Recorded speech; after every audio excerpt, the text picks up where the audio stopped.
they were doing it for like the last 3 days. They had like multiple runs. I have no idea what it's like. Okay. Well, I know there's horses. And then I think horses, yeah. I think they do a salute. And then that's it. They just walk across. They come from down there, they walk across. In front of them.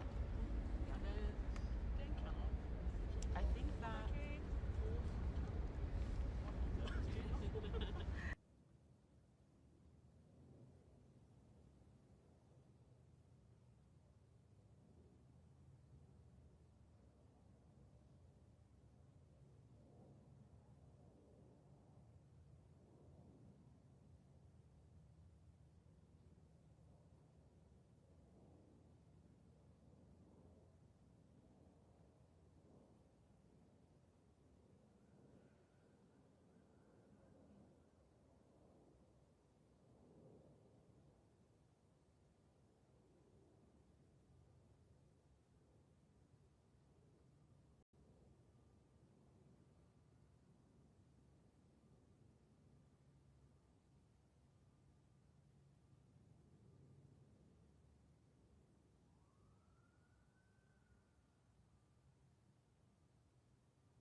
French so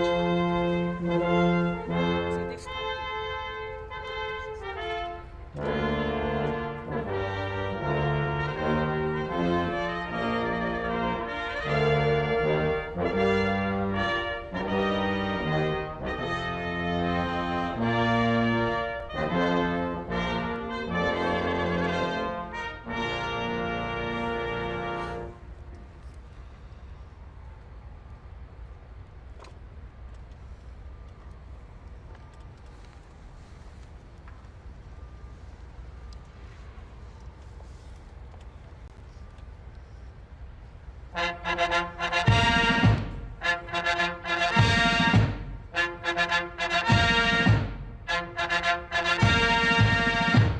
Ladies and gentlemen, the President of the United States.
South should be on.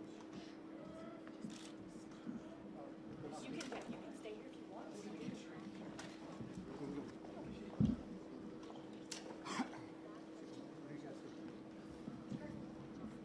Are they doing a colonnade one? What's that? They doing a colonnade one? Yeah. So I'm just gonna sit here, pick them up here. I'm gonna come in front of you so I can catch a little bit of that. What's that? I'm gonna come right here so I can catch a little bit of that. Yeah, that's fine. And then when you back up, when it gets that way. Sure. Or can I stay here if I'm out of your way? What's that? Yeah, you're good there. Because she'll be walking down there. Stand here. Ah, nice.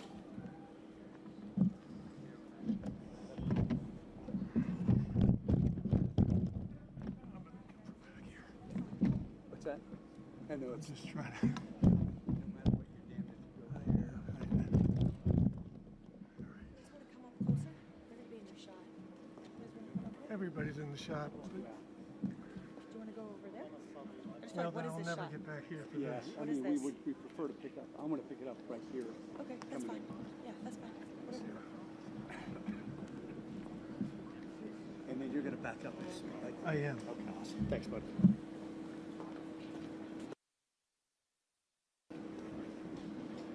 Yes. There they are. Well, no. Yes. Thought it was, but it's Caroline, I think.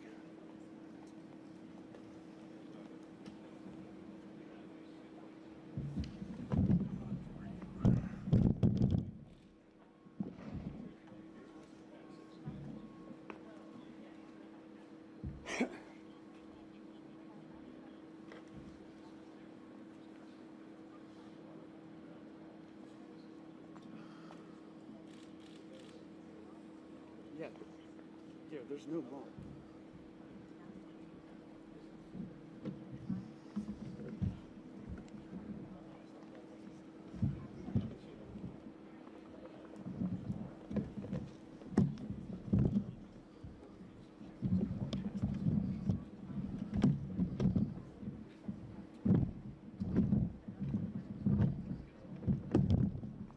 It's a standard. It's a standard. Standard by that. Boom, boom.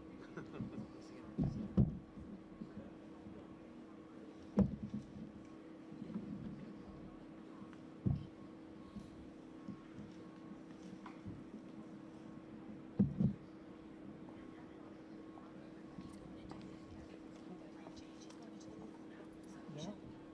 Not, yeah, he's going to walk down. Yeah. Right. Not me, yeah. Yeah. Yeah. Are you saying they're not going to stop? They're probably not stopping here.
see the video? Does it look a little off?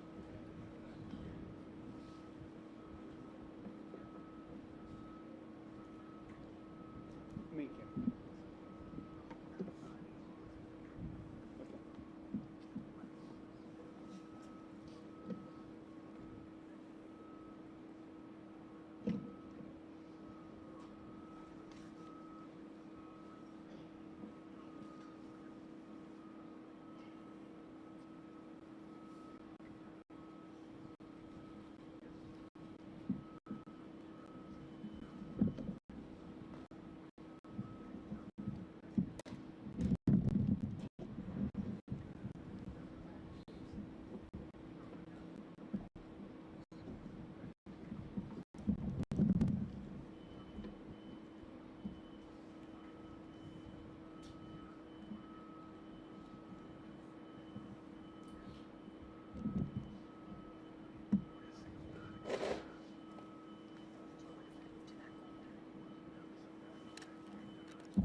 A little bit.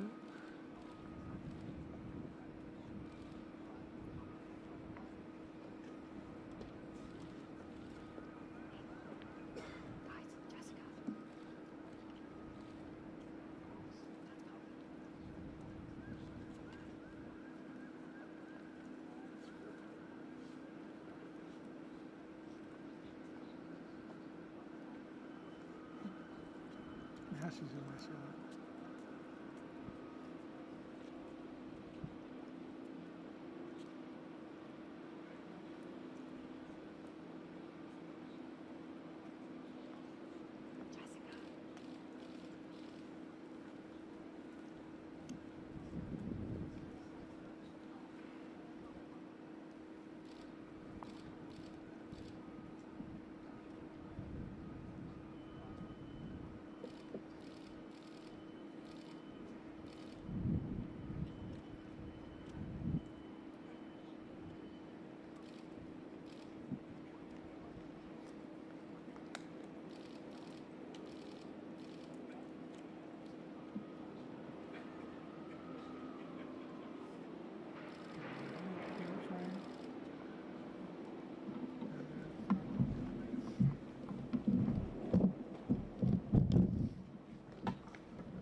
Keep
He's a good guy.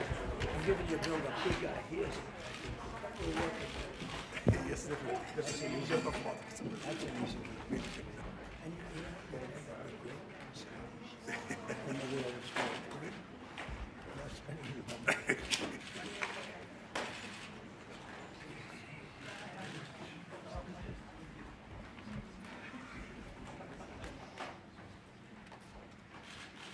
Well, thank you very much, everybody. We have a extremely respected man in the Oval Office today, and a friend of mine for a long time, a very good friend of mine. And I'm very proud of the job he's done. What he's done is incredible in terms of human rights and everything else. And he's the Crown Prince, the future king, and I just want to pay my greatest respect to your father, the king, who is an amazing man. I met him early on. He greeted me at the airport at an age that was pretty high up there, and it was about 117 degrees, and he was standing on the red carpet as I came out of the plane. And he's amazing. And when I met his brilliant son, it was at the Oval Office. Shortly thereafter, you came in representing the country, and I called the father. I said, "This guy is fantastic." And I don't know if that helped you or hurt you, but obviously it couldn't have hurt too much, because here you are, right? But we had a great meeting, and the office has changed quite a bit, and we inherited a mess. You actually told me you thought the country was in big trouble. I'm not going to use the exact word that you use. I refuse to say that you thought our country was dead a year and a half, 2 years ago, but our country was in trouble, and now we have the hottest country in the world. You said that also. And we do. We have the United States is right now the hottest country in the world. And between the tariffs and the election, November 5th election, we've done things that nobody can believe. $21 trillion will be the amount invested in the United States or committed to invest in 1 year. So I'm here 9 months. We're up to almost $18 trillion. Biden, as an example, the Biden administration, if you call it that, it's not, to me, it was the Biden lack of administration. They were less than $1 trillion for 4 years. We're going to be $21 trillion for 1 year. I think that's hard to believe. The biggest in history was a certain country, $3 trillion. We're going to be $21 trillion. On top of that, prices are coming down. We inherited a mess with high prices. The worst inflation in the history of our country. We had inflation that was a single 4 years, the worst inflation in the history of the United States. Gas prices through the roof, and that's after destroying our petroleum reserve, which was meant for wars and big emergencies, not to try and win an election. They opened up the reserve so that people get $3 less in gasoline, and it didn't work. They got about 3 cents less, because as big as those reserves are, they're peanuts when you're talking about that kind of traffic. And we're rebuilding the reserves. We're doing all of this, and we've done a job. We're also bringing down prices very substantially, and we've already brought them down very, very substantially. Gasoline is way down. I think you'll be seeing $2 gasoline, but we're now at $2.50, $2.45. Some are lower than that. It was $4.50, $5, $6, $3.50, $3.75. Under Biden, all different numbers, but way high. And we have energy way down. But the biggest thing to me, because I know what it means in jobs, is the fact that we're at over $17 trillion, Scott, and we expect to be around $21 trillion in 1 year. And that's many times bigger than, in history, the highest number was $3 trillion. And we're going to be at $21 trillion. That means new plants, new AI, new auto plants. We have auto plants coming in from Canada, from Mexico, from Germany, from Japan. Toyota just agreed to invest $10 billion on new auto plants, all American workers. We've never been in a position like this. You can go back to the beginning.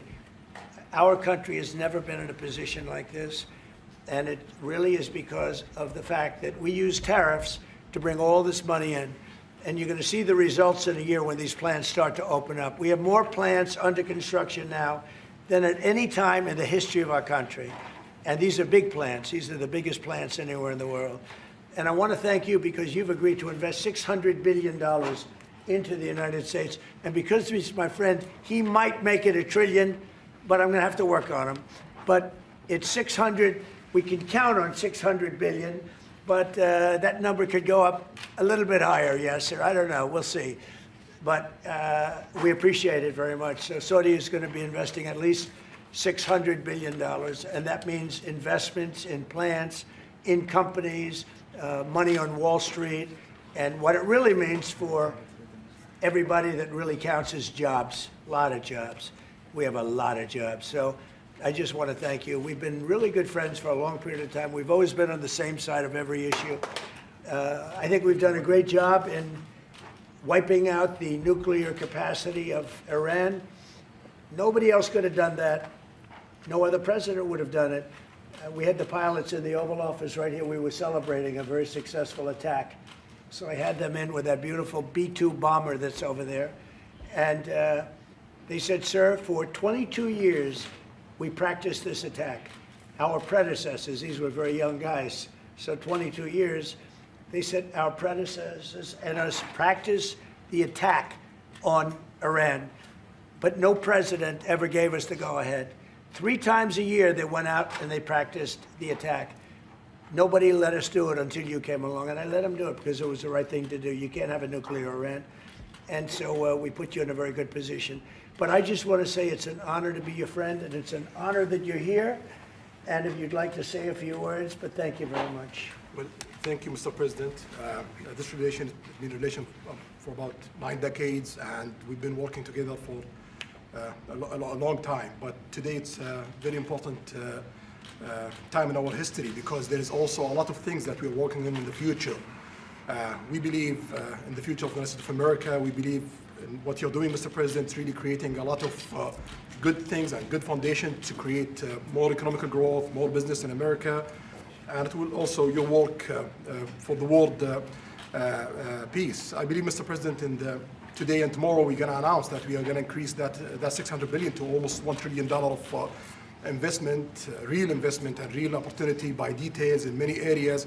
And the agreement that we are signing today in many areas in technology, in AI, in rare earth materials, magnet, etc., that will create a lot of investment opportunities. So you are doing that now. You're saying to me now that the $600 billion will be $1 trillion. Definitely, because what we are signing, it will facilitate that, and we I like will that build very on much. it. You worked hard. No, that's great. I appreciate that. That's great. We're doing numbers that nobody's ever done. And in all fairness, if you didn't see potential in the U.S., you wouldn't be doing that. Definitely. You don't want to lose money. As you said, Mr. President, it's the most hottest country in the planet. But what you're creating is not about opportunity today. It's about also long-term opportunity in the United States of America that will affect American economy positively in the next coming decades. Preparing the right foundation of emerging technologies, that's a game changer for America in a good way, and we want to be part of it. Yeah, we're doing really well. And this, you don't see what we're doing so much because we have, although the construction industry sees it. If you look at Caterpillar, who's been incredible, the tractors, everything else, the numbers that we're doing in construction are unbelievable. Some of the plants that we're building, AI, and they're building their own electric with the plant. I gave them the right to build their own electric with the plant because no country, frankly, will have this. China's working very hard to produce enough electric, but we're beating China substantially at AI, which is a big thing. And we had a great meeting 2 weeks ago with President Xi, but on AI, we're doing well. And I have a man, David Rommel. Yes, sir. David, could you say a few words about what you're seeing on the job front and all of the, some of the assets, and also how we've been helped by the Saudis in terms of the kind of investment they've made, please. Yeah, most certainly. Thank you for the opportunity. I am a facility leader for GE Vernova, and if you look at the landscape for GE Vernova investment, over $750 million in the U.S. focused on true manufacturing jobs here stateside. We're looking at tripling the output of our Greenville, South Carolina facility, where we make the gas turbines that are supporting U.S. needs as well as the Saudi Arabia needs. Right. So real jobs, $300 million in gas investment, resulting in over 500 pieces of new equipment being installed in the Greenville, South Carolina facility. That translates into roughly 1,800 jobs across the board for GE Vernova as we try to scale capacity to be able to meet this demand. Along with that, we're partnering with local communities to build the skill set that's required to meet these capacity needs. So that talent pipeline is incredibly important. So it's real jobs in the manufacturing space. Well, you've been great, and thank you very much. And we love that state. I won that state by record numbers. I won a lot of states by record. Texas, a lot of them by Indiana. We're working with Indiana or something right now. We won that. We won a lot of them by records, but that was one of them. I want to thank you very much. Say hello to everybody. Great job. You're doing a great job. Thank you. So just in wrapping up, we'll take a couple of questions, but I want to just tell you what an honor it is to be your friend. And I very much appreciate the investment of now $1 trillion, okay? I'm glad you got that out. I didn't want to be the one to tell them, but that's great news. We keep increasing, Mr. President. I know. Each time the opportunities are just increasing more and more. Well, the opportunities, right? You know, we're doing better. Even if you look back 6 months ago, I mean, now all of a sudden you feel even better. So, and I think we're only going to go in one way. Does anybody have any questions? Mr. President, have you approved the export licenses for advanced chips to Saudi Arabia? The export licenses? We are working on that. We're negotiating that right now. Marco, do you want to talk about that, or Scott? Well, I mean, that's part of, we may have announcements on that later today, but that's what we've been working on is the mechanics by which something like that could be achieved, and it's part of the broader process, part of this broader engagement and cooperation between our two countries. Certain levels of chips. Yeah. And for the Crown Prince, Your Royal Highness, you're talking about $1 trillion of investment. Could the kingdom continue to do that with oil prices in the mid-60s? We are not creating a fake opportunities to, please America, please President Trump. It's real opportunities. For example, when you ask about the AI and the chips, Saudi Arabia have a huge demand of, a huge need of computing power, and we're going to spend in the short term around $50 billion by consuming those semiconductors for our needs in Saudi Arabia. And with the agreement that we're going to have with North America, that will allow us to focus that consuming power in the short term by $50 billion from the South America, and long term with hundreds of billions of dollars in the long term. So there's a lot of real opportunities that fit to our need in Saudi Arabia and fit to our investment strategy. Mr. President, is it appropriate, Mr. President, for your family to be doing business in Saudi Arabia while you're president? Is that a conflict of interest? And Your Royal Highness, the U.S. intelligence concluded that you orchestrated the brutal murder of a journalist. 9/11 families are furious that you are here in the Oval Office. Why should Americans trust you? And the same to you, Mr. President. Now, who are you with? I'm with ABC News, sir. You're with who? ABC News, sir. Fake news. ABC fake news. One of the But the worst. question is One of the legitimate, worst sir. in the business. But I'll answer your question. Thank you. I have nothing to do with the family business. I have left, and when I've devoted 100% of my energy. What my family does is fine. They do business all over. They've done very little with Saudi Arabia, actually. I'm sure they could do a lot. And anything they've done has been very good. That's what we've done. We've built a tremendous business for a long time. I've been very successful. I decided to leave that success behind and make America very successful. And I've made America more successful by far than it ever was, and that it ever could have been no matter who was president. There would be nobody bringing in $21 trillion, that I can tell you right now. As far as this gentleman is concerned, he's done a phenomenal job. You're mentioning somebody that was extremely controversial. A lot of people didn't like that gentleman that you're talking about. Whether you like him or didn't like him, things happen. But he knew nothing about it, and we can leave it at that. You don't have to embarrass our guest by asking a question like that. It's okay, just you ask, Mr. President, please, if you allow me to answer. I feel painful about, the families of 9/11 in America, but, we have to focus on reality. Reality based on CIA documents and based on a lot of documents that Osama bin Laden, he used Saudi people in that event for one main purpose, is to destroy this relation, to destroy the American-Saudi relation. That's the purpose of 9/11. So whoever buying that means they are helping Osama bin Laden's purpose of destroying this relation. He know that strong relation between America and Saudi Arabia, it's bad for extremism, it's bad for terrorism. And we have to approve him wrong and to build our relation, continue developing our relation. It's critical in the safety of the world. It's critical against extremism and terrorism. About the journalists, it's really painful to hear, anyone that been losing his life for, no real purpose or not in a legal way. And it's been painful for us in Saudi Arabia. We've did all the right steps of investigation, etc. in Saudi Arabia, and we've improved our system to be sure that nothing happened like that. And it's painful and it's a huge mistake, and we are doing our best that this doesn't happen again. Mr. President, Mr. President. this side, Mr. Thank President. you, Mr. President.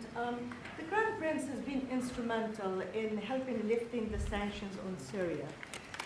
Will there be any joint investment between the U.S. and Syria? And will you visit Damascus? Are you from Syria? No, but Where are you from? I'm from Palestine. Oh, you're making a lot of progress, huh? Very good. Well, they like me. The Palestinians like me. The Palestinians are doing very well, actually. I think we're working very closely with a lot of people to make everybody happy, including Israel, the Palestinians, and everybody. That's very interesting. No, I think that I will tell you, the Crown Prince called me, and he specifically asked me if I would lift the sanctions on Syria, because he wants to see Syria make it. As you know, the leader of Syria was just here, and we had a great meeting, and he's a strong guy, and I guess you need a strong person to run it. And I think Syria's made tremendous progress. We did lift the sanctions at the request of the Crown Prince. Also, the president of Turkey, Erdogan, called me specifically. He said, if you don't lift the sanctions, Syria doesn't have a chance. If you do, they have a very good chance. And between the two of them and some others, I lifted the sanctions. And the results so far have been pretty good. President, can I ask you a question about the F-35s that are being sold to Saudi Arabia? Are these the same ones that are being used by the Israeli military? And if so, how does that allow for the qualitative military edge for Israel?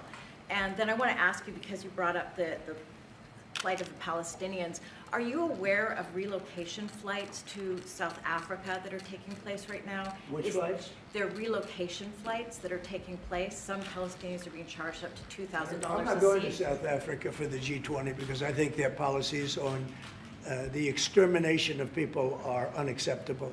So I'm not going, so I won't refer to anything having to do with South Africa. South Africa has behaved extremely badly. But I will say that when you look at the F-35 and you're asking me, is it the same? I think it's going to be pretty similar, yeah. How will that This affect- is a great ally, and Israel's a great ally. And I know they'd like you to get planes of reduced caliber. I don't think that makes you too happy. They've been a great ally. Israel's been a great ally. And we're looking at that exactly right now. But as far as I'm concerned, I think they are both at a level where they should get top of the line. Yes, please. Can I just quickly ask for the Crown Prince, if I could just ask about the direct talks between U.S. It's all right. Steve, 1 second. Go ahead. Have you reached an agreement on a U.S.-Saudi defense treaty today?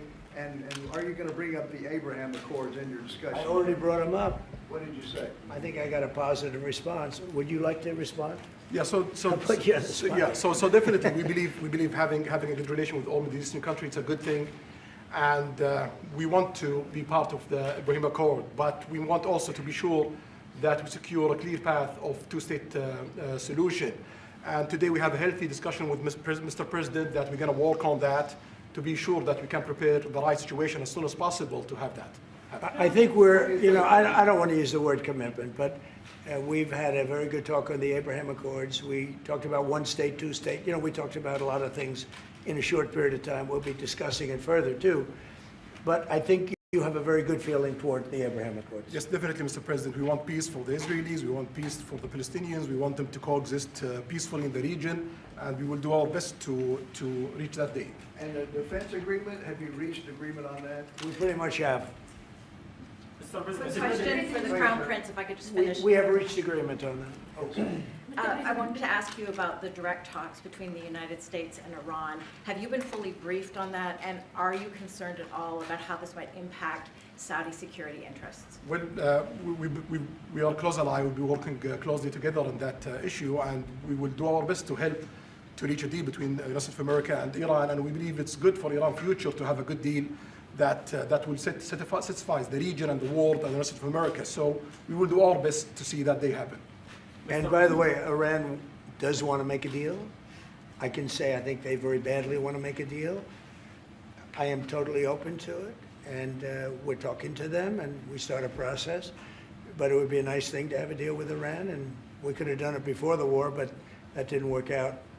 And something will happen there, I think. But they would very much like, I mean, they may say something else, but they would very much like to have a deal. Mr. President, you announced that you are going to sell 35 F-35 jets. You are planning, you said you are planning to sell the F-35 jets to Saudi Arabia. Yeah. Is it part of the security agreement?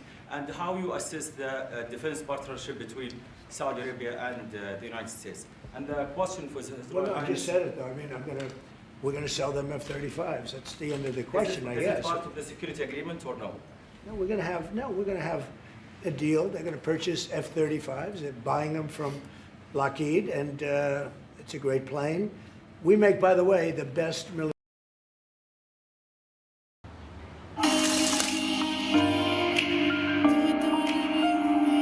I can barely hear the voice. Make the voice sound clearer.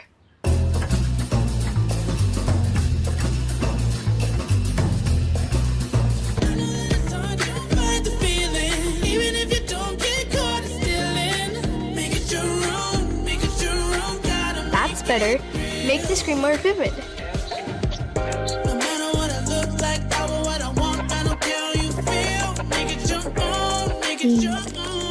Oh, that's perfect. Optimized for every me.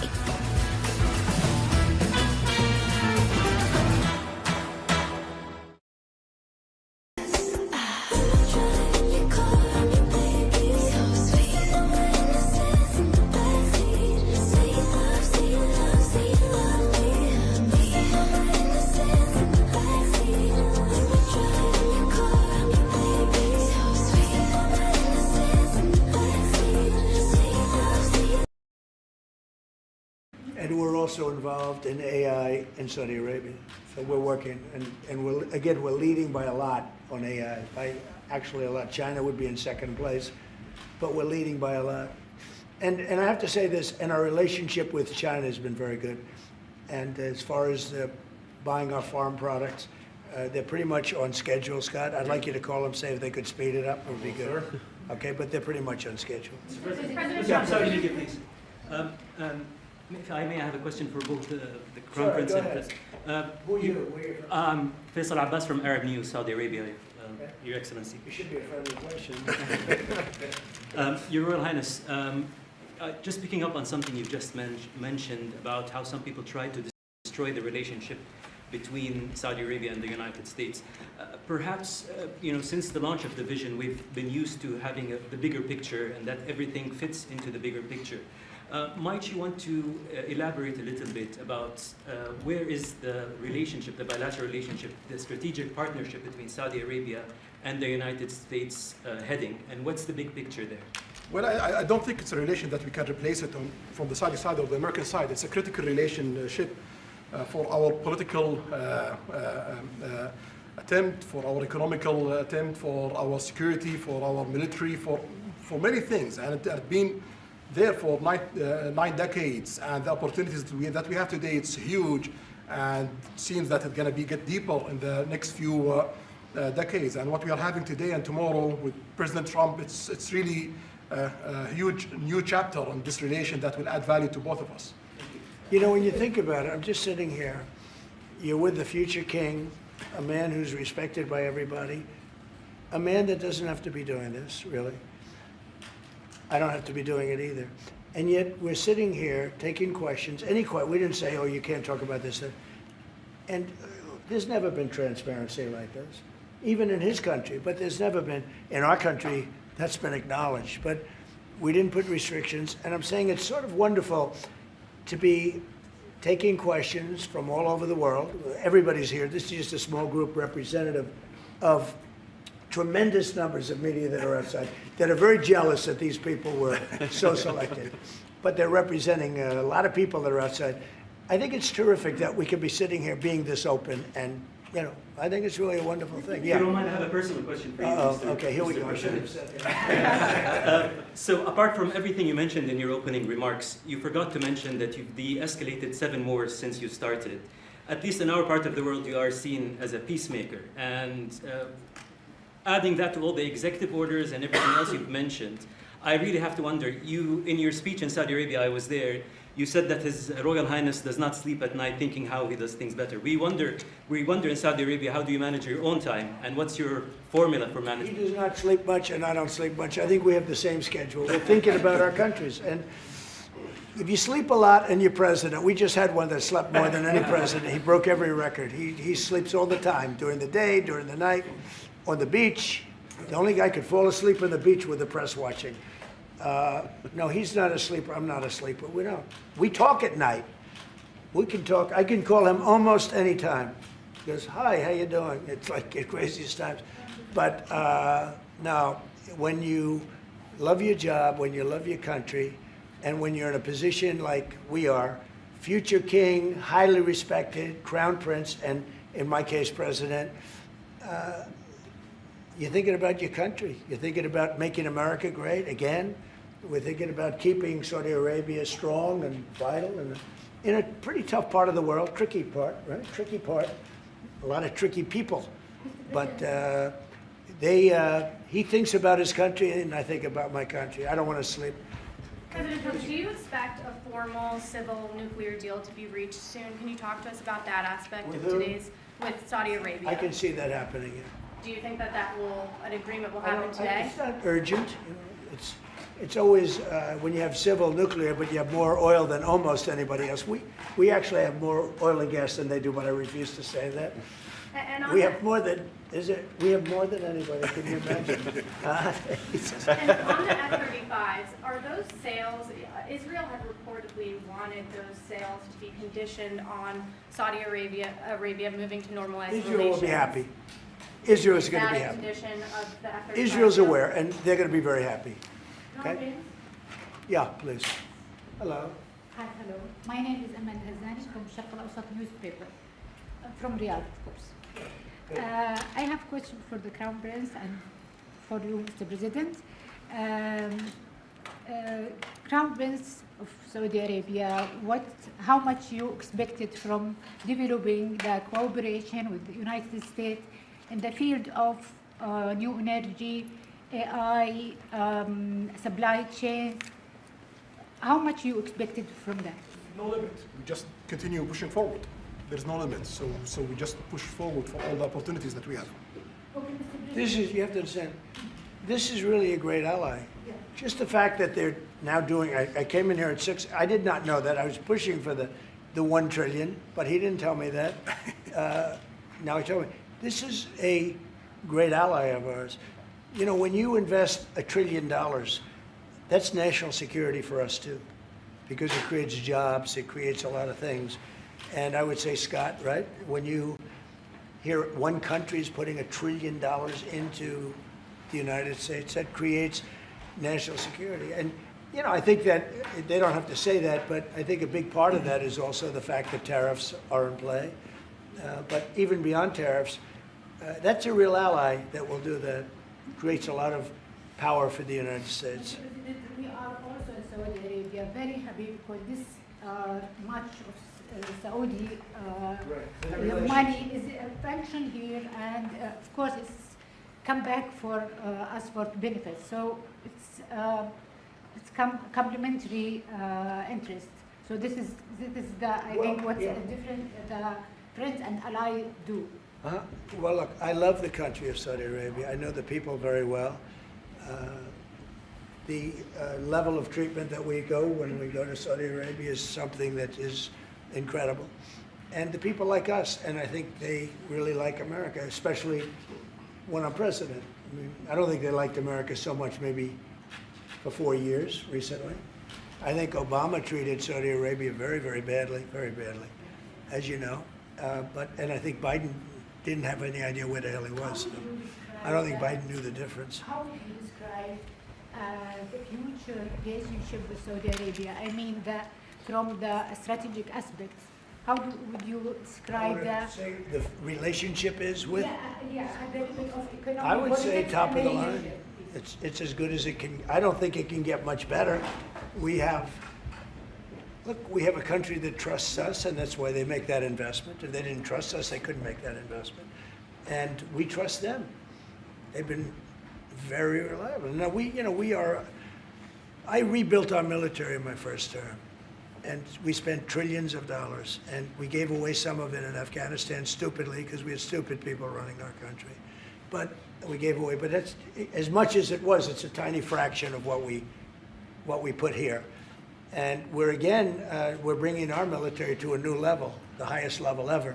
We have those plants are going out, and again, it's all American jobs and everything, so it's good for a lot of reasons. But as far as Saudi is concerned, no, I don't think our relationship could be better. I don't think they had a great relationship under Biden, and I don't think they had a great relationship under Obama. But they have a great relationship under Trump. When we did the Presidential Walk of Fame, you saw that, right? And we're walking, and I asked the Crown Prince, so outside of Trump, because I blow everyone away, who was the best president for Saudi Arabia? And you could maybe, it's an interesting answer, I don't know. Roosevelt, who started it, which is a Democrat.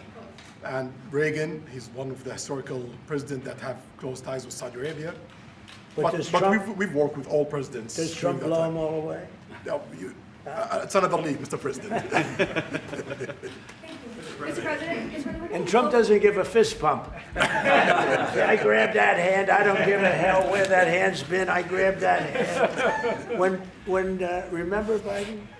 He travels for 20 hours, gets out, and he gives a fist bump. No. When you get out of the plane and you got the future king and the man who's one of the most respected people in the world, you shake his hand. You don't give him a fist bump, right?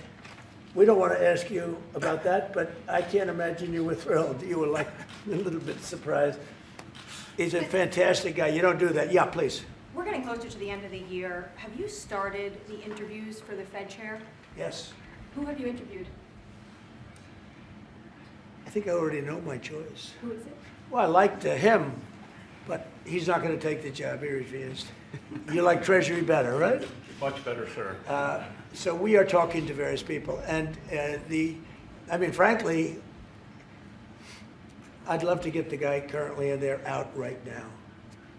But people are holding me back. He's done a terrible job, hurting housing a little bit. The truth is, we've been so successful, we've blown past his interest rate stupidity. He's been wrong. That's why I call him too late. He's too late. Jerome Too Late Powell. He was recommended to me by a guy that made a bad choice. And it's too bad. But despite that, it's having very little impact because we have all of these things happening. But it has an impact on housing to a certain extent. He's a fool. He's a stupid man. But we have some very good people. Yes, sir. You'll be sitting down with them in the near future? And we have some surprising names, and we have some standard names that everybody's talking about. And we may go the standard way. It's nice to every once in a while go politically correct. But we have some great names. Steve, please. Have you talked to President Maduro of Venezuela yet? Are you still open to that? He wants to talk. Yes, sir. Yeah, I'm open to talk. I talk to everybody. But no, he wants to. They treated us very badly. They sent all of their prison population into the United States, and we're getting them out rapidly. But he sent all of his, and he sends drugs into the United States and other things. No, he treated us badly. He was dealing with a bad president, and he was able to get away. We have now, I think we have the strongest borders anywhere in the world. Nobody's coming in unless they come in legally. We're taking very weak borders where millions of people came in. For the last 6 months, I don't do these reports. They say 0 people have been able to come in. Is that pretty good? Mr. I don't know if President, that's right, but it's pretty Mr. President, why wait for Congress to release the Epstein files? Why not just do it now? You know, it's not the question that I mind, it's your attitude. I think you are a terrible reporter. It's the way you ask these questions. You start off with a man who's highly respected, asking him a horrible, insubordinate, and just a terrible question. And you could even ask that same exact question nicely. You're all psyched up. Somebody psychs you over at ABC. You're going to psych it. You're a terrible person and a terrible reporter. As far as the Epstein files is, I have nothing to do with Jeffrey Epstein. I threw him out of my club many years ago because I thought he was a sick pervert. And I guess I turned out to be right. But you know who does have? Bill Clinton, Larry Summers, who ran Harvard, was with him every single night, every single weekend. They lived together. They went to his island many times. I never did. Andrew Weissman, I hear. All these guys were friends of his. You don't even talk about those people. You just keep going on the Epstein files. And what the Epstein is a Democrat hoax to try and get me not to be able to talk about the $21 trillion that I talked about today. It's a hoax. Now, I just got a little report, and I put it in my pocket, of all the money that he's given to Democrats. He gave me none, zero, no money to me. But he gave money to Democrats.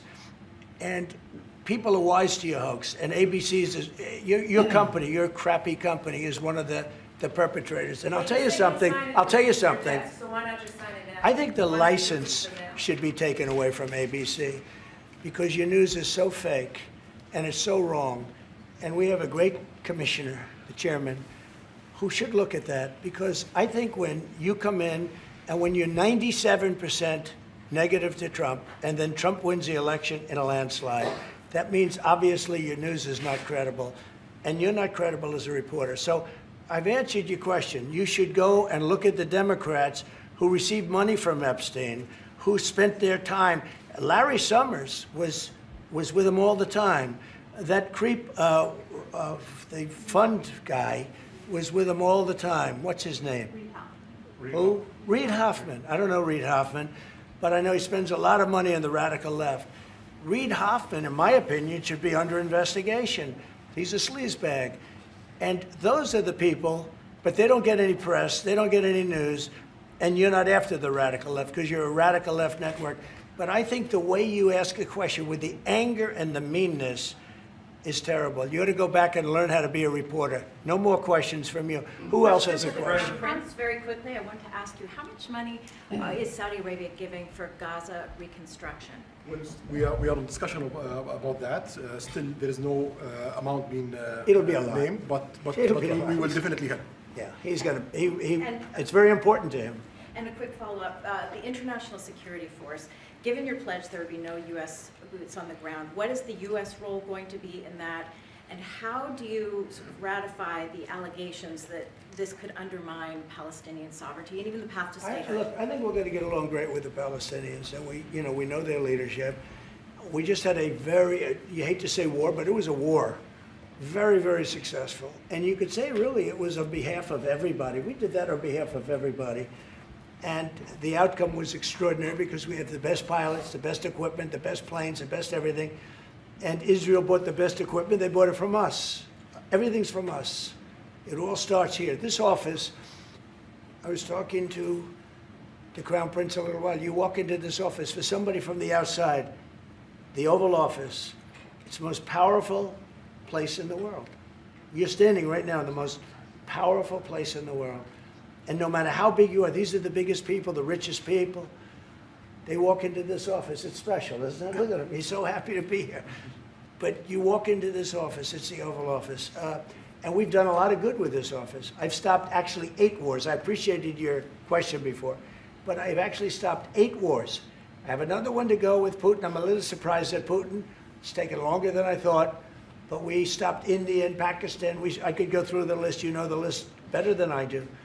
I'm very proud. And I stopped one that was almost ready to start again. You know, there was one that was ready to start. And they're doing very well.